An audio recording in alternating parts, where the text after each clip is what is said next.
সারা দেশে মৌসুমী বায়ু সক্রিয় থাকায় আগামী ১২০ ঘন্টা বা ৫ দিন জুড়েই দেশের বিভিন্ন অঞ্চলে ঝড় বৃষ্টির প্রবণতা অব্যাহত থাকতে পারে বলে জানিয়েছে বাংলাদেশ আবহাওয়া অধিদপ্তর। মঙ্গলবার ১৪ জুলাই সকাল ৯টা থেকে কার্যকর হওয়া আবহাওয়ার বিশেষ পূর্বাভাসে বলা হয়েছে, এই সময়ে দেশের কোথাও কোথাও মাঝারি ধরনের ভারী থেকে অতি ভারী বর্ষণের সম্ভাবনা রয়েছে। আবহাওয়ার সিনপটিক অবস্থায় বলা হয়েছে, মৌসুমী বায়ুর বর্ধিতাংশের অক্ষ পাঞ্জাব, হরিয়ানা, উত্তরপ্রদেশ, বিহার, পশ্চিমবঙ্গ ও বাংলাদেশের মধ্যাঞ্চল হয়ে আসাম পর্যন্ত বিস্তৃত রয়েছে। এর একটি বর্ধিতাংশ উত্তর বঙ্গোপসাগর পর্যন্ত বিস্তৃত।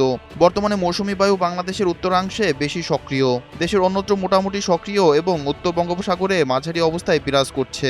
এর প্রভাবেই দেশজুড়ে এই বৃষ্টিপাতের ধারা বজায় থাকবে। প্রতি সপ্তাহে সর্বোচ্চবার বিকাশ পেমেন্টে 50 জন হবেন পেমেন্ট চ্যাম্পিয়ন। জিতে নিন টিভি সহ আকর্ষণীয় সব প্রাইজ।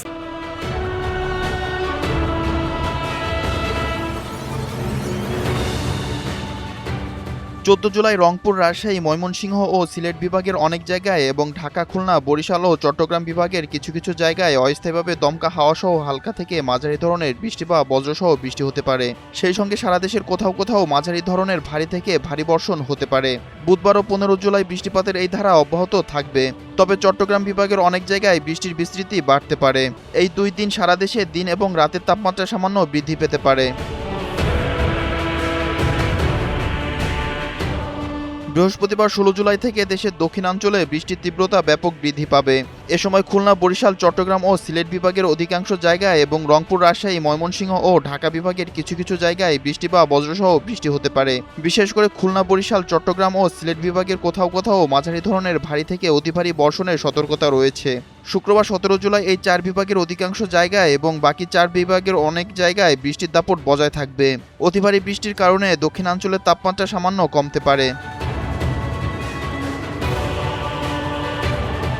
প্রতি সপ্তাহে সর্বোচ্চবার বিকাশ পেমেন্টে 50 জন হবেন পেমেন্ট চ্যাম্পিয়ন। জিতে নিন টিভি সহ আকর্ষণীয় সব প্রাইজ। শনিবার ১৮ জুলাই পঞ্চম দিনে দেশের ৮টি বিভাগেরই অনেক জায়গায় অস্থায়ীভাবে দমকা হাওয়াসহ হালকা থেকে মাঝারি ধরনের বৃষ্টি বা বজ্রসহ বৃষ্টি হতে পারে। সেই সঙ্গে সারা দেশের কোথাও কোথাও মাঝারি ধরনের ভারী থেকে ভারী বর্ষণ হতে পারে।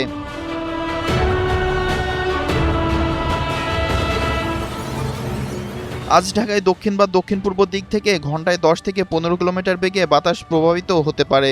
সকাল ৬টায় ঢাকায় বাতাসের আপেক্ষিক আর্দ্রতা ছিল ৯৬%।